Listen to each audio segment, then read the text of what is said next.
आषाढी एकादशीच्या पूजेचे खूप फायदे आहेत. एकादशीच्या दिवशी पूजा केल्यामुळे देवांचे, पितरांचे आशीर्वाद मिळतात. ही पूजा केल्यामुळे जीवनात आनंद, सुख, समृद्धी, यश प्राप्त होते. आपल्या सर्व इच्छा पूर्ण होतात.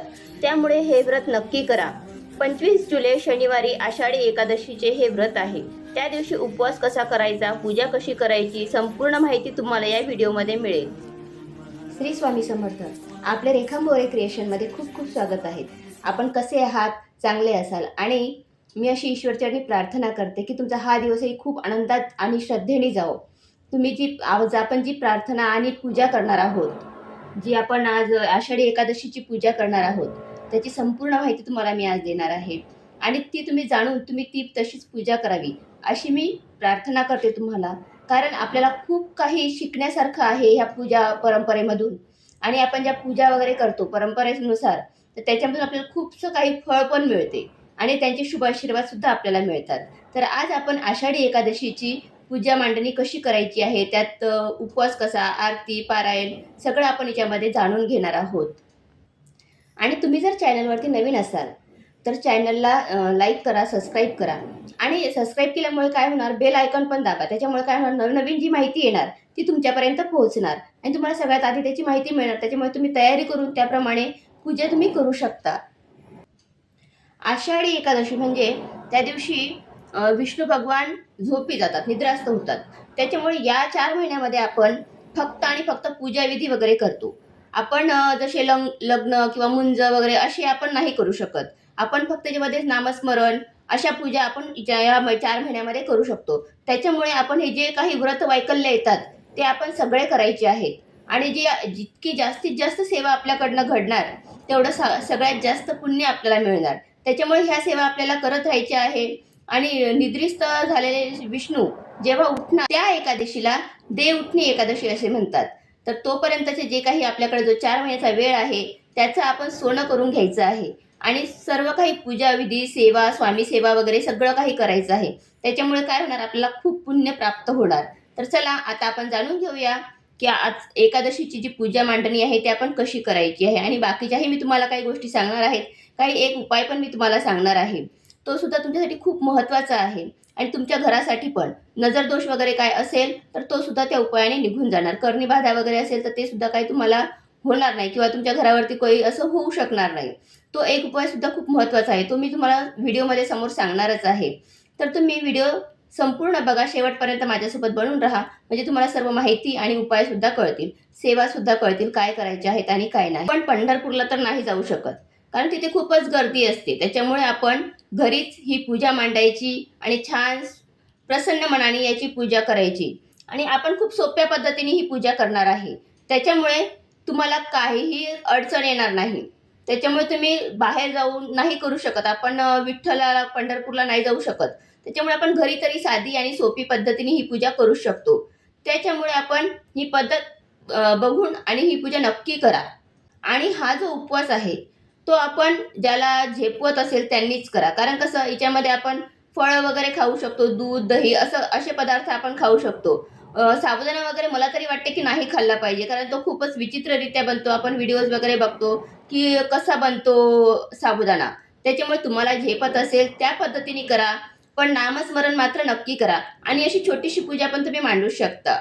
त्याच्यामुळे पूजाविधी अशी करून तुम्ही एकादशीचे व्रत खूप छानपणे साजरे करू शकतात. मी तुम्हाला पूजेचे साहित्य सांगून देते. पूजेला काय काय साहित्य लागणार आहे.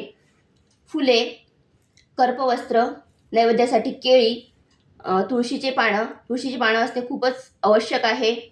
आणि दुर्वा, पितांबर, नैवेद्य, पंचामृत आणि नागेलचे पाणी, ह्या वस्तू आपल्याला लागणार आहेत. हळद, कुंकू आणि अक्षता, हे इतक्या वस्तू आपल्याला पूजेसाठी लागणार आहेत. आणि चला आता आपण पूजा चालू करूया. नारळ पण आपल्याला लागणार आहे. हां, आणि एक तुळस पण मी ठेवलेली आहे. तुमच्याकडे असेल तर तुम्ही ठेवा, म्हणजे जागा असेल तर काढा आणि ठेवा. आणि रांगोळीसुद्धा काढा, जशी तुम्हाला आवडेल तशी काढा. कारण पूजा अशी मांडलेली खूप सुंदर वाटते आणि मनसुद्धा प्रसन्न होते. घरामध्ये सुद्धा खूप आपल्याला छान वाटते, प्रसन्न वाटते जेव्हा आपल्या घरामध्ये पूजा वैकल्य वगैरे मांडलेलं असते तेव्हा. तर चला आपण आता पूजेला सुरुवात करूया. आपण सर्वप्रथम गणपती बाप्पांना स्थापना करूया. कारण आपण सर्वात आधी गणपती बाप्पांचीच आपण स्थापना करत असतो. कारण ते विघ्नहर्ता आहेत आणि त्यांना प्रार्थना सुद्धा करायची आहे की तुमच्या कृपेने आमची स्थापना खूप चांगल्या पद्धतीने हो आणि निर्विघ्न पार पडो. आणि बघा मी दिवा वगैरे लावून घेतलेला आहे. तुळशी वृंदावन ठेवलं आहे. तिथे धूप वगैरे लावून घेतलेले आहे. म्हणजे हे आपण सर्वात आधी ही व्यवस्था करून ठेवायची, म्हणजे वेळेवरती आपला पटापटा पूजा होऊन जाते. ठीक आहे. तर चला आपण आता गणपती बाप्पांना पात्रामध्ये घेतलेलं आहे आणि आता आपण त्यांच्यावरती 11 वेळेस पाण्याने, शुद्ध पाण्याने आणि मग 11 वेळेस पंचामृताने स्नान करवायचं आहे. ओम गण गणपते नमः, ओम गण गणपते नमः, ओम गण गणपते नमः असं शुद्ध पाण्याने 11 वेळेस स्नान घालायचं आहे. नंतर पंचामृताने 11 वेळेस स्नान घालायचं आहे. ओम गण गणपते नमः, ओम गण गणपते नमः, ओम गण गणपते नमः आणि परत पुन्हा शुद्ध पाण्याने आंघोळ घालायची आहे. ओम गण गणपते नमः, ओम गण गणपते नमः, ओम गण गणपते नमः आणि मग नंतर शुद्ध पाण्याने आपण त्यांना स्नान घातल्यानंतर स्वच्छ कपड्याने पुसून घ्यायचं आणि मग त्यांचं आपण मान सन्मान करायचा, त्यांची पूजा करायची. थोड्याशा अक्षता आधी ठेवून घ्यायच्या. ओम गण गणपते नमः त्यांची आपण पूजा करायची आहे. कुमकुम समर्पयामी, हरिद्राम समर्पयामी, अक्षदाम समर्पयामी, दुर्वाम समर्पयामी, पुष्पम समर्पयामी अशी आपण गणपती बाप्पांची पूजा करून घ्यायची आहे. आणि समोर एक चौकोन करून तिच्यामध्ये गुळ खोबऱ्याचा नैवेद्य आपण ठेवायचा आहे आणि त्याला पाणी पण फिरवून घ्यायचं आहे. नैवेद्यम समर्पयामी नमस्कार करायचा आहे. धूप दीप ओवाळून घ्यायची आहे. मग नंतर आपण विष्णू भगवानांचा दिवस आहे त्याच्यामुळे आपण विष्णू भगवानांचा सुद्धा अभिषेक करणार आहे. त्यांना पण पंचामृताने स्नान करायचं आहे आणि मग त्यांची पूजा विधी करायची आहे. आणि विष्णू सोबत लक्ष्मी माता सुद्धा असणे खूपच आवश्यक आहे. कारण विष्णू आले म्हणजे लक्ष्मी माता आपल्याकडे बरोबर येणार. त्याच्यामुळे आपण लक्ष्मी आणि विष्णूंची जर मूर्ती असेल तर तुम्ही लक्ष्मी विष्णूचा सुद्धा अभिषेक करू शकता. त्याच्यामुळे लक्ष्मी माता आपल्यावरती प्रसन्न राहील आणि विष्णू भगवानांसोबत त्या आपल्या घरी सदैव वास करतील. आपल्याला कसलीही अडचण येणार नाही. ओम नमो भगवते वासुदेवाय, ओम नमो भगवते वासुदेवाय, ओम नमो भगवते वासुदेवाय असं शुद्ध पाण्याने 11 वेळेस स्नान घालायचं आहे. मग पंचामृताने 11 वेळेस स्नान घालायचं आहे. मग शुद्ध पाण्याने परत पुन्हा 11 वेळेस स्नान घालायचं आहे आणि आपण मंत्र जाप मात्र चालूच ठेवायचा आहे. ओम नमो भगवते वासुदेवाय नमः, ओम महालक्ष्मी नमः असं जप आपण करायचं आहे. आणि मग स्वच्छ पाण्याने सुद्धा 11 वेळेस स्नान घालायचं आहे आणि मग स्वच्छ कपड्याने पुसून घेऊन आपण त्यांची स्थापना करायची आहे. तर लक्ष्मी मातेला तर तांदूळ चालतात, पण विष्णूजींना तांदूळ चालत नाही. त्याच्यामुळे आपण थोडीशी फुलं ठेवून मग यांची स्थापना आपण करायची आहे.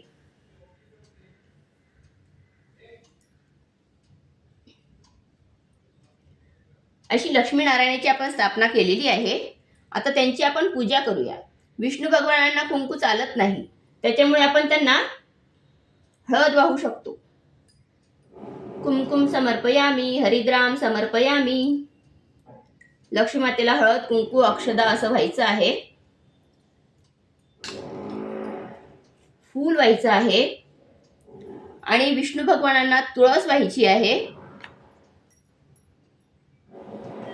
कर्पवस्त्र व्हायचं आहे. जिन्ना आणि लक्ष्मी मातेला नैवेद्य अर्पण करणार आहोत. एक भरीव चौकोन करायचा आहे, तिथे नैवेद्य ठेवायचा आहे आणि नैवेद्याला पाणी फिरवायचं आहे. नैवेद्यम समर्पयामी. अशी आपण आता विष्णू भगवानांची आणि लक्ष्मी मातेची पूजा केली आहे. आता आपण विठ्ठल भगवानांची, रुक्मिणी मातेची पूजा करणार आहोत. आपण त्यांना आता स्वच्छ पाण्याने 11 वेळेस स्नान घालणार आहोत. ओम विठ्ठल रुक्मिणे नमः. ओम विठ्ठल रुक्मिणे नमः. विठ्ठल रुक्मिणे नमः. आता आपण त्यांना पंचामृताने स्नान घालणार आहोत 11 वेळेस. ओम विठ्ठल रुक्मिणे नमः. ओम विठ्ठल रुक्मिणे नमः. ओम विठ्ठल रुक्मिणे नमः. आता स्वच्छ पाण्याने आपण स्नान घालणार आहोत. ओम विठ्ठल रुक्मिणे नमः. ओम विठ्ठल रुक्मिणे नमः. ओम विठ्ठल रुक्मिणे नमः. हे सगळं आपल्याला 11 वेळेस करायचं आहे. आणि मग आता आपण त्यांना स्वच्छ कपड्याने पुसून घ्यायचं आहे. त्यांचं स्नान करून आपलं झालेलं आहे. आता आपण थोड्याशा अक्षदा विड्याच्या पानावरती ठेवायचे आहे. 2 मी इथे विड्याचे पानं ठेवलेले आहे. तुम्ही विड्याचे किंवा आंब्याचे पानं सुद्धा घेऊ शकता. आणि तिथे आपण विठ्ठलांची आणि रुक्मिणी मातेची स्थापना करणार आहोत आपण तिथे. आणि त्यांना आता आपण त्यांची आता मानसन्मान करणार आहोत, पूजा करणार आहोत. त्यांना आपण आता कुमकुम समर्पयामी, हरिद्राम समर्पयामी, अक्षदाम समर्पयामी. कोणतीही पूजा करताना देवाला अखंड अक्षदाच व्हायच्या असतात. तुटलेल्या अक्षदा देवाला चालत नाही. त्याच्यामुळे आपण कधी पण अखंड अक्षदाच देवाला व्हायच्या. आता आपण त्यांना कर्पवस्त्र अर्पण करणार आहोत. हे कर्पवस्त्र मी त्यांना अर्पण करते आहे. ओम कर्पवस्त्रम समर्पयामी. आणि आपण त्यांना विठ्ठलाला एकादशीच्या दिवशी पितांबर सोहळा आपण नेसवत असतो. तर आपण मी इथे पितांबर सुद्धा त्यांच्यासाठी ठेवते आहे. पितांबरम वस्त्रम समर्पयामी. आपण त्यांना आता तुळस वाहणार आहोत. तुलसीपत्रम समर्पयामी, पुष्पम समर्पयामी. आता आपण त्यांना नैवेद्यचा भोग लावणार आहोत. तिथे आपण एक भरीव चौकून करायचं आहे आणि तिथे आपण नैवेद्य अर्पण करायचं आहे. नैवेद्यम समर्पयामी. आणि त्याला 3 वेळेस असं पाणी फिरवून घ्यायचं आहे. नैवेद्यम समर्पयामी. अभिषेक करून झालेला आहे. आणि माझ्याकडे शालिग्राम महाराज पण आहेत. त्याच्यामुळे मी शालिग्राम महाराजांची सुद्धा पूजा करणार आहे.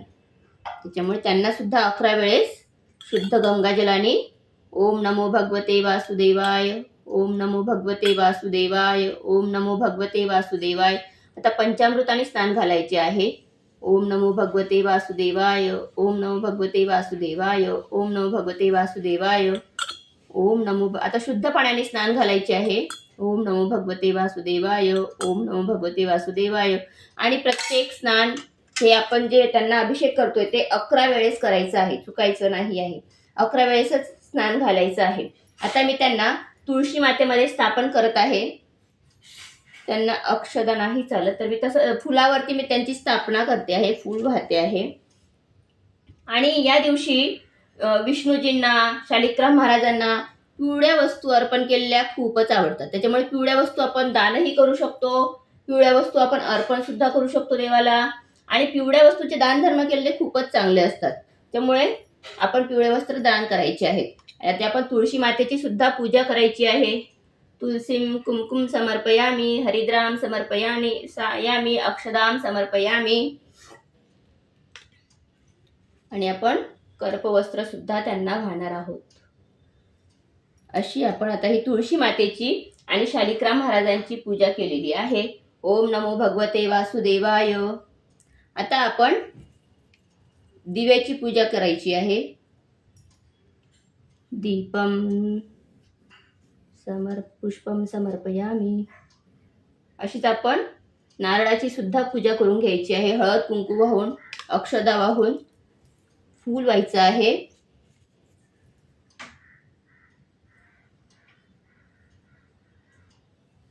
आणि नमस्कार करायचा आहे. अशा प्रकारे आपण ही पूजा करायची आहे. आता आपण ही जी पूजा केली आहे तर ही पूजा करताना आपण विठ्ठलांचे, वासुदेवांचे, नारायणाचे सारखे नामस्मरण हे करायचे आहे. ओम नमो भगवते वासुदेवाय, ओम नमो भगवते वासुदेवाय, किंवा विठ्ठल विठ्ठल, लक्ष्मीनारायणाचा मंत्र, असा मंत्रजाप आपण करू शकतो. किंवा तुम्हाला ते जमणार नसेल तर तुम्ही एकदम सोपा आणि उपाय म्हणजे तुम्ही यूट्यूबला लावून ठेवा पूजा करताना आणि मग पूजा करा. तसंही चालेल. तुम्ही यूट्यूबला मंत्र लावा किंवा श्री सुक्तम लावा किंवा ओम नमो भगवते वासुदेवायचा मंत्र लावा आणि लावू शकतो. विष्णू सहस्त्रनाम पण आपण लावू शकतो. त्याच्यामुळे तुम्ही असं लावून सुद्धा पूजा केली तरी चालेल. कारण तुम्ही पूजा करताना मंत्रांचा जप करणार की तुमचं लक्षात नाही येणार कदाचित. त्याच्यामुळे तुम्ही यूट्यूबला पण लावून पूजा करा. आणि जे तुम्ही 11 वेळेस पूजा करताय, पाणी वाहताय, पंचामृत वाहताय, तर तेव्हा तुम्ही तो मंत्र जाप करा.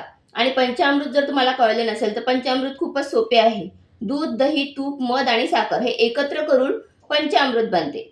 त्याच्यामुळे याचा आपण देवांना अभिषेक करत असतो. सगळ्या देवांना वगैरे आरती ओवाळून घ्यायची आहे, धूपदीप ओवाळून घ्यायची आहे. तुळशी मातेला सुद्धा आपण दिवा ओवाळून घ्यायचा आहे. आणि विठ्ठल रुक्मिणी मातेला, विष्णू भगवानांना या दिवशी जे आपण तुळस वाहिलेली आहे ती खूप महत्त्वाची आहे आणि ती व्हायलाच हवी आज. कारण आपण जेव्हा ही तुळस वाहतो ना तेव्हाच हे व्रत पूर्ण होते. कारण तुळशीशिवाय हे व्रत अपूर्ण आहे असं म्हणायलाही हरकत नाही. आणि ही तुळस आपण आदल्या दिवशीच तोडून ठेवायची. तुळशीला नमस्कार करायचा आणि तुळशी मातेला सांगायचं की मला तुमची काही पाने हवी आहेत, असं त्यांना आपण निवेदन करायचं. आणि तुळशीची पानं मग तोडून घ्यायची. पण ती आदल्या दिवशीच तोडायची, पण रात्री संध्याकाळी वगैरे नाही तोडायची, दुपारच्या वेळेस वगैरे अशी तोडून घ्यायची. आणि ती नंतर मग आज आपण एकादशीच्या दिवशी आपण ते विठ्ठल रुक्मिणी मातेंना, विष्णू भगवानांना व्हायची. हे आणि नैवेद्य सुद्धा आपण जो आज एकादशीच्या दिवशी आपण नैवेद्य वाहतो तो पिवळ्या रंगाचा वाणा खूपच महत्त्वाचा आहे. जर तुमच्याच्याने होत असेल तर पिवळ्या रंगाचेच नैवेद्य व्हा. पिवळी मिठाई, केळं, ऑरेंज हे आपण वाहू शकतो. त्याच्यामुळे काय ना, म्हणजे पिवळा कलर जो आहे तो विष्णू भगवानांना खूपच प्रिय आहे. त्याच्यामुळे आपण पिवळी फुलंसुद्धा वाहतो आणि पिवळा आपण प्रसादसुद्धा वाहू शकतो. त्याच्यामुळे ते आपल्यावरती खूप प्रसन्न होतात. या प्रकारे आपण अशी पूजा साध्या सोप्या पद्धतीने करायची आहे. आणि आता त्यांना आपण निवेदन करायचं आहे, प्रार्थना करायची आहे की मी भोळ्या भाबड्या मनाने ही पूजा संपन्न केली आहे. तिच्यामध्ये काही चुकी झाली असेल तर आम्हाला क्षमा करा आणि तुमची कृपा आमच्यावर सदैव बनवून राहू द्या. अशा प्रकारे आपण त्यांना प्रार्थना करायची आहे. आणि ते खूपच दयाळू आहेत. त्याच्यामुळे ते जे आपण जेवढं आपल्याच्याने होते आणि जेवढं आपण करू शकतो ते आपल्याकडनं ते तेवढं करून घेतात आणि ते मान्यही करून घेतात. आणि बघा, या दिवशी ना काही सेवा पण करायच्या असतात. त्या पण मी तुम्हाला सांगते. आपण श्रीसूक्त वाचू शकतो, मी तुम्हाला मगाशीच सांगितलं. आपण विष्णू सहस्त्रनाम वाचू शकतो, गीतेचा अध्याय वाचू शकतो 14वा वगैरे. असं आपण सेवा आपल्याला करायचीच आहे. आणि मंत्रजाप करू शकतो आपण. लक्ष्मी मातेचा करू शकतो, वासुदेवांचा करू शकतो, नारायणाचा करू शकतो. विठ्ठल विठ्ठल आपण विठ्ठल रुक्मिणी असा आपण जप करू शकतो. त्याच्यामुळे नामस्मरणामध्ये खूप ताकद आहे. त्याच्यामुळे नामस्मरण आपण नक्कीच करा. आणि तुम्हाला काही जमत नसेल तर मी सांगितल्याप्रमाणे तुम्ही यूट्यूबला लावून सुद्धा ते ऐकू शकता. ऐकल्याने सुद्धा, श्रवणाने सुद्धा तेवढंच आपल्याला पुण्य मिळते. पण अशा पद्धतीने तुम्ही पूजा नक्की करा. आणि गोपद्म व्रताची मी माहिती तुम्हाला मागे दिलेलीच आहे. कारण ते सुद्धा देवशयनी एकादशीपासूनच सुरुवात होते त्याची. ते सुद्धा केल्याने खूपच फायदा होतो. त्यामुळे तुम्ही ते व्रत दिलेलं आहे, व्हिडिओ मी टाकलेला आहे, तो तुम्ही बघा. आणि कशा पद्धतीने करायचं, काय करायचं, त्याच्यामध्ये संपूर्ण माहिती दिलेली आहे. पूजा कशी मांडायची वगैरे सगळी माहिती त्याच्यामध्ये मी दिलेली आहे. तो व्हिडिओ सुद्धा बघून तुम्ही गोपद्म व्रत चालू करू शकता. पण आजची ही पूजा अशा पद्धतीने आपण केली आहे आणि तुम्ही पण करावी अशी मी तुम्हाला विनंती करते. आणि आपण एकादशीच्या दिवशी पिवळं वस्त्र किंवा पिवळी मिठाई, अन्नदान, हे यातून काहीतरी जसं तुम्हाला यथाशक्ती तुमच्याच्याने जसं होईल त्या पद्धतीने तुम्ही दान करा. पण दान करणं हे खूप महत्त्वाचं आहे आणि खूप गरजेचं सुद्धा. गाईला तुम्ही चण्याची डाळ खवाडू शकता, चपाती खवाडू शकता, विठ्ठलाच्या मंदिरामध्ये जाऊन तुम्ही नामस्मरण करू शकता. आणि तुम्ही घरी अशी पूजा नाही मांडू शकले तर तुम्ही विठ्ठलाच्या मंदिरात जा आणि तिथे पूजा करा, तिथे नमस्कार करून या. तरीसुद्धा तुम्हाला तेवढंच फळ मिळेल. आणि तुमची जी आत्मीयता आहे की नाही मला खरंच दर्शन घ्यायचं आहे ते बघून सुद्धा देव तुमच्यावर प्रसन्न होईल की नाही. नाही तर काही न केल्यापेक्षा काही केलेलं कधीही चांगलं. त्याच्यामुळे तुम्ही मंदिरात जा आणि अशी पूजा जर मांडू शकत नसाल तर मंदिरात जाऊन मग पूजा करा. आणि मी तुम्हाला एक उपाय सांगणार होते, तो सुद्धा मी तुम्हाला आता सांगते आहे. तो तुळशीचा उपाय आहे. आपण जी आता ही विष्णू भगवानांना आणि विठ्ठल रुक्मिणी मातेला तुळस वाहिलेली आहे त्याची आपण माळ बनवायची आहे. आणि ती माळ आपण आपल्या दुसऱ्या दिवशी, म्हणजे हे आपली पूजा संपल्याच्या नंतर, पारायण आपलं झाल्याच्या नंतर आपण दुसऱ्या दिवशी याची माळ बनवून आपल्या दरवाजाच्या बाहेर टांगायची आहे. त्याच्यामुळे काय होणार, कारण स्वतः संपूर्ण विश्वाचे करते स्वामीनारायण आपल्याला यांचा आशीर्वाद मिळणार आहे. आणि त्यांच्या आशीर्वादाने त्यांच्या चरणाशी असलेली तुळस आपण त्याची माळ बनवून आपण आपल्या दरवाजाच्या बाहेर टांगणार आहोत. त्याच्यामुळे काय होणार, नजरबाधा होत नाही. तुमच्या घरात काही कटकटी असतील, भांडणे असतील, नजरदोष असेल, असं काही होत असेल तुमच्यासोबत, घरामध्ये शांतता वाटत नसेल, तर ते सगळं काही निघून जाईल आणि तुमच्यावरती प्रभू विष्णूंची आणि विठ्ठल रुक्मिणीची कृपा होईल, माता लक्ष्मीची कृपा होईल. त्याच्यामुळे हा उपाय सुद्धा तुम्ही नक्की करून बघा. तुम्हाला याचा फायदा नक्कीच मिळेल आणि मला तरी असं वाटतं की तुम्ही करायलाच पाहिजे. आता हा उपाय तर मी तुम्हाला सांगितलाच आहे, पण आणखी मी तुम्हाला काही सांगणार आहे. आता हे व्रत आपण एकादशीचं व्रत सगळेच करतात असं नाही आणि सगळ्यांना जमते असं पण नाही. पण जर तुम्ही इतक्या सगळ्या एकादशा, जर वर्षामध्ये 24 एकादशा येतात, तर आपण तेवढ्या नाही करू शकत. पण आपण जर एक ही एकादशी केली तरी त्या 24 एकादशींचं पुण्य आपल्याला प्राप्त होते. त्याच्यामुळे जमेल तर नक्कीच ही एकादशीचं व्रत करा आणि अशी पूजा मांडा, स्वामींची सुद्धा सेवा करा. त्याच्यामुळे काय होईल की तुमचे सगळे विघ्न, कष्ट दूर होतील आणि स्वामी समर्थांची सुद्धा कृपा तुमच्यावर होईल. विठ्ठल रुक्मिणी मातेच्या सोबत स्वामींची कृपा असणं सुद्धा तेवढंच गरजेचं आहे. कारण ते असे आहेत, अशक्यही करतील शक्य स्वामी. तर अशा प्रकारे साध्या आणि सोप्या पद्धतीने मी तुम्हाला पूजा सांगितलेली आहे आणि तुम्ही ही पूजा नक्की करा, कारण तुम्हाला याचं 100% फळ हे मिळणारच.